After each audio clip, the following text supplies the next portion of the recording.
Sintayong mengatakan dirinya telah diminta oleh Ketua Asosiasi Sepak Bola Korea Selatan untuk mendampingi tim nasional Korea Selatan U23 menghadapi tim nasional U23 Indonesia nanti di kualifikasi Piala Asia U23 di Surabaya, di Sidoarjo, saudara-saudara, bulan September.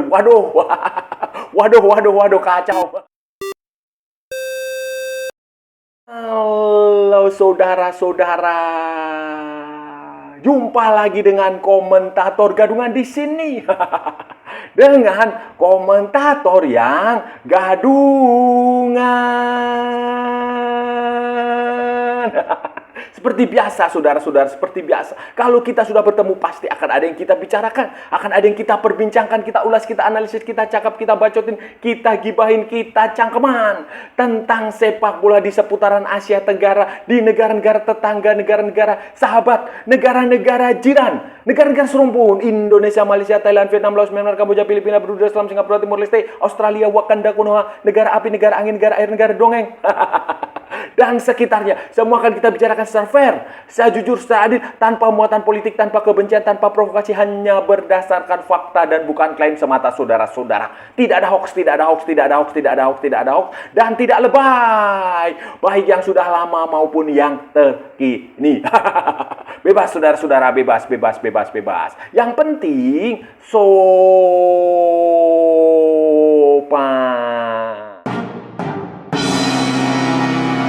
Begini saudara-saudara, jadi begini, ada kabar, ada berita yang cukup mengejutkan dari Korea Selatan yang berpotensi menggemparkan jagat persepak bolaan Indonesia, khususnya pengurus-pengurus PSSI, khususnya para petinggi Asosiasi Sepak Bola Indonesia. Itu menggemparkan. Jadi dalam sebuah wawancara podcast dengan di akun namanya Jackpot, itu yang miliki adalah mantan penerjemahnya Sintayong ketika melatih di Indonesia, si JJ, saudara.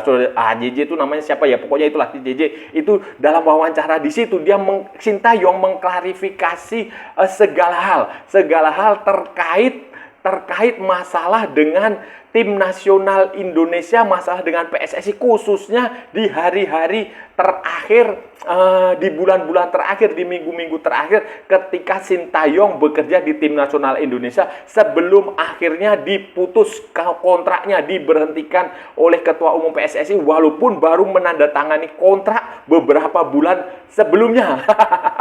Dengan gaji yang wow besar. Nah, itu di situ waktu itu, kalau saudara-saudara ingat, kita flashback ke belakang kan, Ketua Umum PSSI mengatakan bahwa ini masalah kepemimpinan di dalam tim. Kemudian ada lagi yang pengurus yang lain mengatakan ini ada masalah kisruh, pembangkangan atau apa dari pemain-pemain keturunan itu, pemain-pemain diaspora ketika pertandingan melawan Cina. Terus ada lagi yang rumor tentang komunikasi, faktor komunikasi.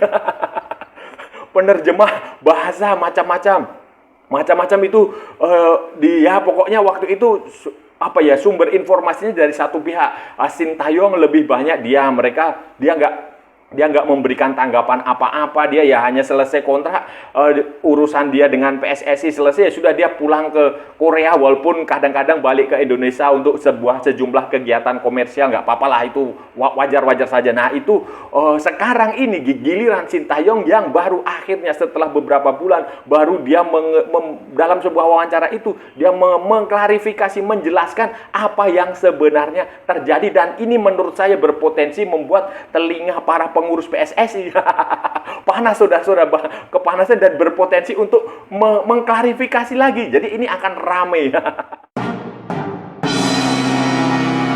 Dalam wawancara itu Sintayong mengatakan dia ketika ditanya perasaannya bagaimana ketika diberhentikan dari sebagai pelatih, ya dia nggak sedih, nggak gembira, nggak. Dia cuma kaget aja, terkejut, dan dia berpikir, loh, kenapa saya diberhentikan?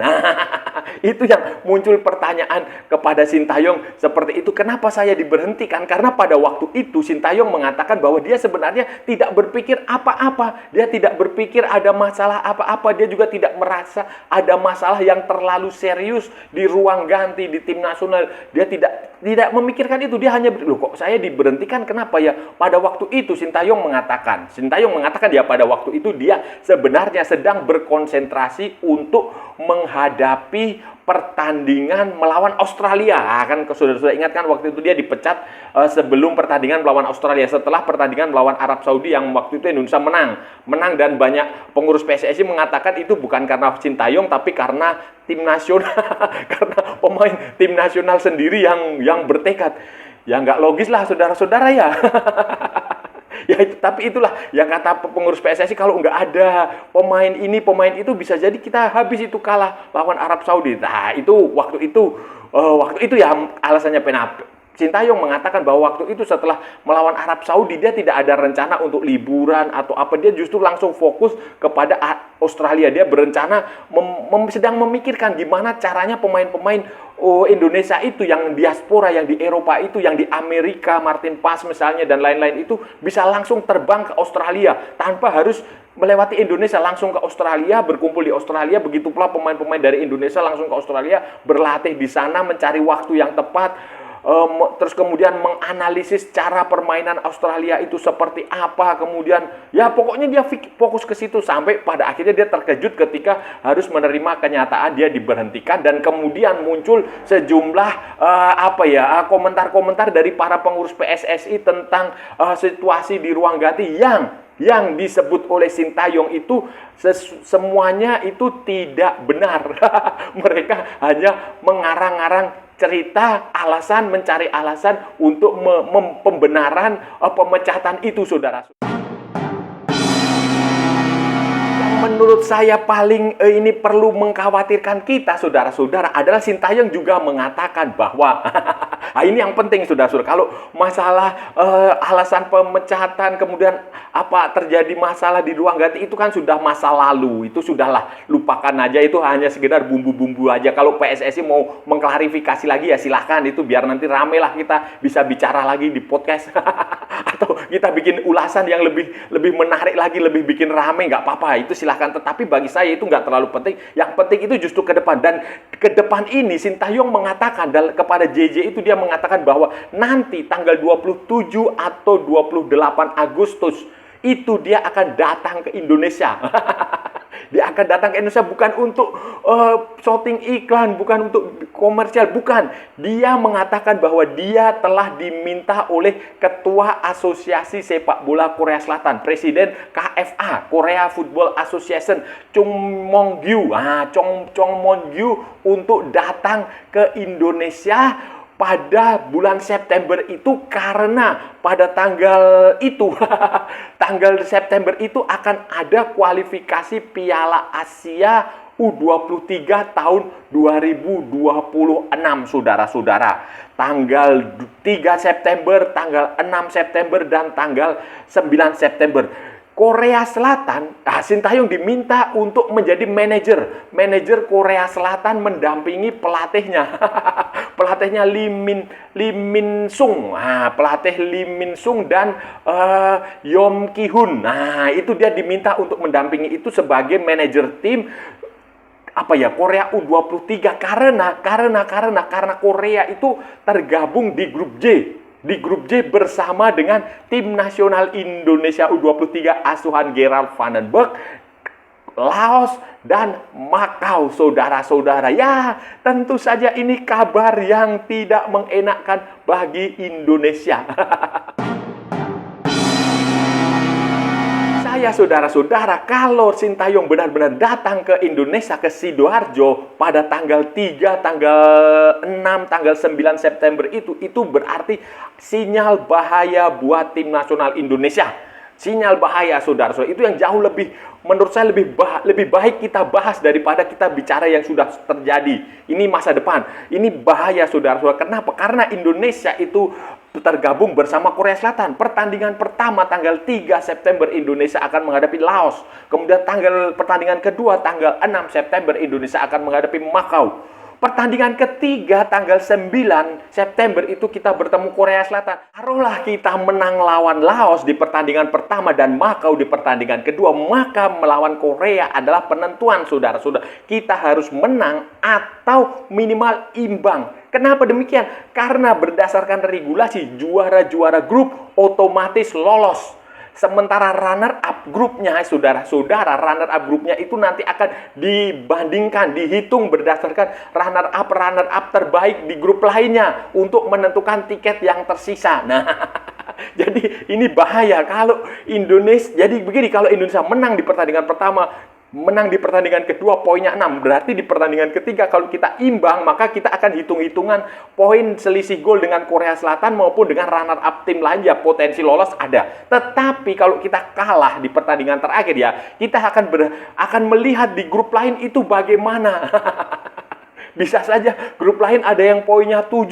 Nah, ya selesai sudah, kita poin 6. Itu saudara-saudara. Jadi ini pertandingan penentuan nanti melawan Korea Selatan itu yang penting, dan prediksinya ya memang pertandingan pertama, pertandingan kedua kita bisa menang lah, bisa menang. Makau Laos juga ya dari sesama Asia Tenggara tidak terlalu istimewa juga, biasa-biasa aja. Kemudian ya Korea Selatan ini saudara-saudara yang benar-benar akan menjadi lawan penentuan pertandingan terakhir yang menentukan bagi kelolosan tim nasional Indonesia U23 untuk tampil di Piala Asia U23. Kita harus lolos. Kenapa? Karena di edisi sebelumnya, di zamannya Sintayong, kita mampu tampil sampai ke semifinal, kita ke playoff Olimpiade, saudara-saudara.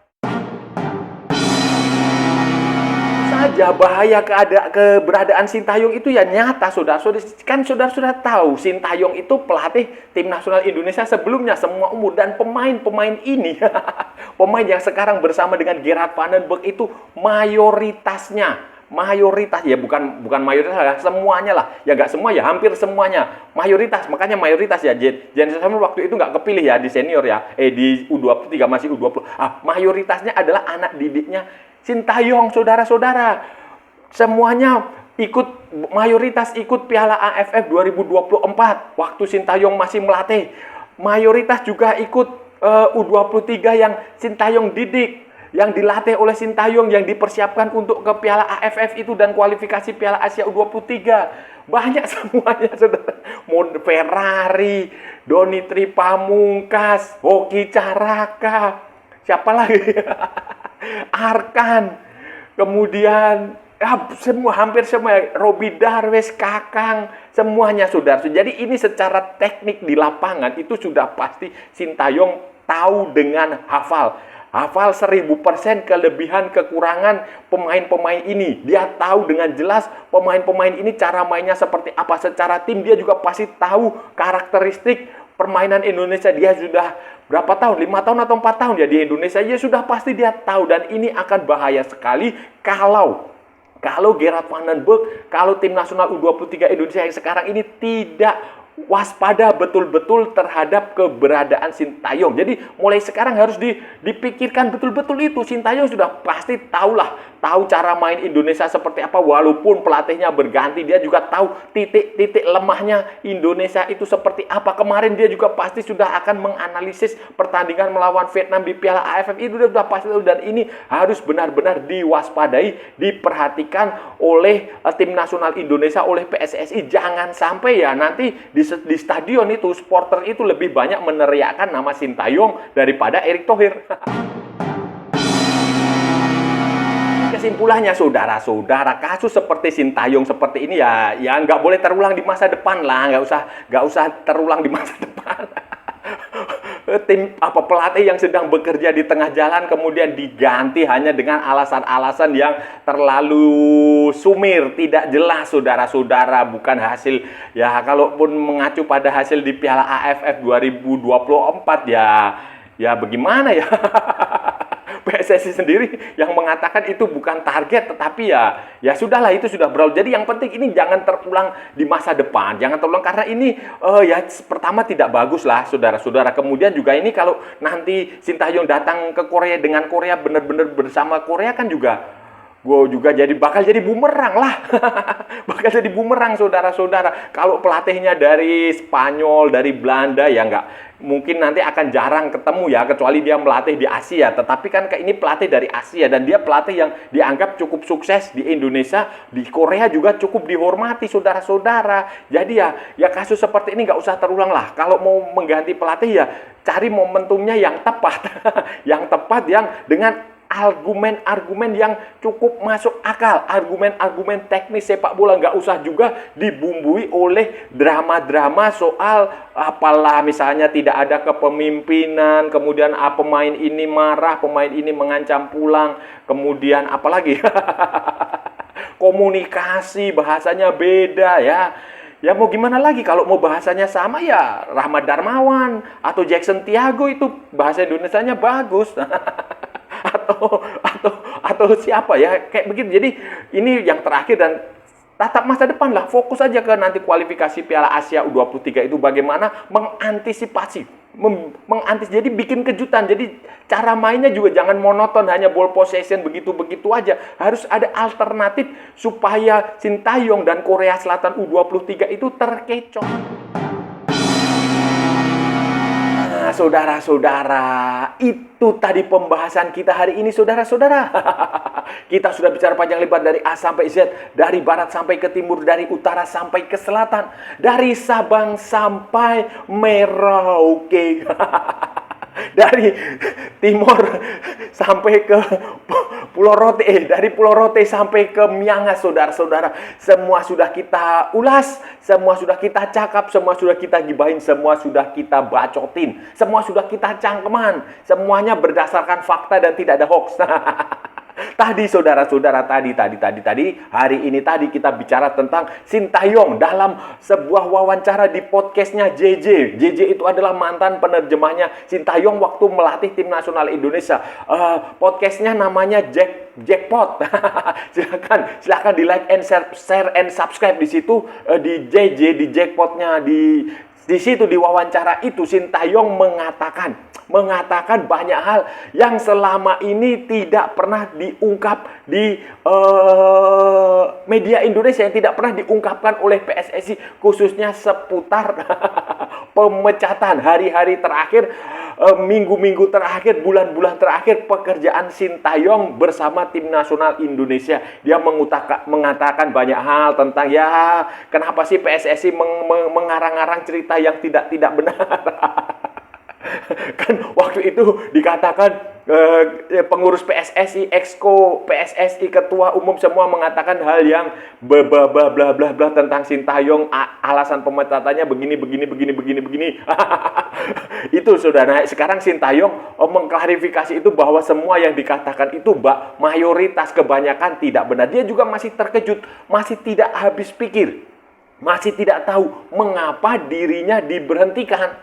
Itu dia nggak sedih, nggak gimana, dia hanya, loh kok saya dipecat ya, kenapa ya, itu aja. Dia reaksi dia begitu, kata dia kepada JJ. Dia nggak tahu karena pada waktu itu dia nggak berpikir apa-apa. Dia waktu itu sedang fokus memikirkan pertandingan tim nasional Indonesia menghadapi Australia. Dia sedang memikirkan bagaimana pemain-pemain diaspora itu bisa langsung terbang ke Australia, pemain-pemain yang di Eropa, yang di Amerika, yang di Asia, semua yang di Indonesia bisa langsung terbang ke Australia, kumpul di Australia, berlatih. Kemudian dia juga sempat akan menganalisis, sudah punya gambaran analisis kekuatan Australia, dan dia merasa bahwa kalau bisa mengalahkan Australia, Indonesia punya potensi untuk lolos ke babak berikutnya, untuk lolos langsung ke Piala Dunia, karena dia sudah yakin ya Jepang dilepas saja lah, nggak mungkin. Nah kayak begitu dia, tetapi tiba-tiba dia dipecat, dan seperti yang sudah menjadi sejarah, kita kalah dari Australia. Kemudian dia juga mengatakan, nah ini yang kabar buruk ini kabar buruk untuk tim nasional Indonesia U23 yang pada bulan September itu akan menghadapi kualifikasi Piala Asia U23 melawan Korea Selatan, melawan Laos, Makau, dan Korea Selatan di pertandingan. Sintayong mengatakan dia telah diminta oleh Presiden, Ketua Umum Asosiasi Sepak Bola Korea Selatan, namanya Chung Mong-gyu, untuk untuk pergi ke Indonesia untuk mendampingi tim nasional Korea Selatan U23 ya sebagai manajer atau sebagai penasehat. Manajer dia katakan, manajer tim ya bukan pelatih, untuk melawan Indonesia. Ini bahaya saudara-saudara, kan kita tahu semua pemain yang ada di Gerard Vandenberg sekarang itu kan anak didiknya Sintayong dulunya. Jadi ya dia sudah pasti dia tahu persis kelebihan dan kekurangan tim ini. Jadi ya waspadalah. Dan saya rasa sudah cukup ya pembahasan kita kali ini saudara-saudara. Kalau ada salah-salah ya mohon maaf. Namanya juga gadungan saudara-saudara, wajar kalau gadungan itu salah. Tetapi kalau benar berarti sebuah kebenaran. Kalau saudara-saudara merasa channel ini bermanfaat, berguna, menghibur, menginspirasi, silahkan like, share, and subscribe. Tapi kalau tidak, saudara-saudara abaikan saja, skip. Jangan ditonton, tetapi jangan nyampah. Jangan membuat komentar-komentar yang menghina, menghujat, melecehkan, merendahkan orang maupun negara lain. Santai aja, ini hanya bola, kita cari teman, bukan cari musuh. Ikuti juga akun media sosial Komentator Gadungan, ada di Instagram, ada di Facebook, dan ada di TikTok yang bukan TikTok Shop, saudara-saudaraku semuanya. Oke. Sampai bertemu lagi di edisi berikutnya dengan tema-tema yang jauh lebih tidak bermanfaat, dengan tema-tema yang jauh lebih tidak berguna, dengan tema-tema yang jauh lebih membagongkan. Salam olahraga dan merdeka.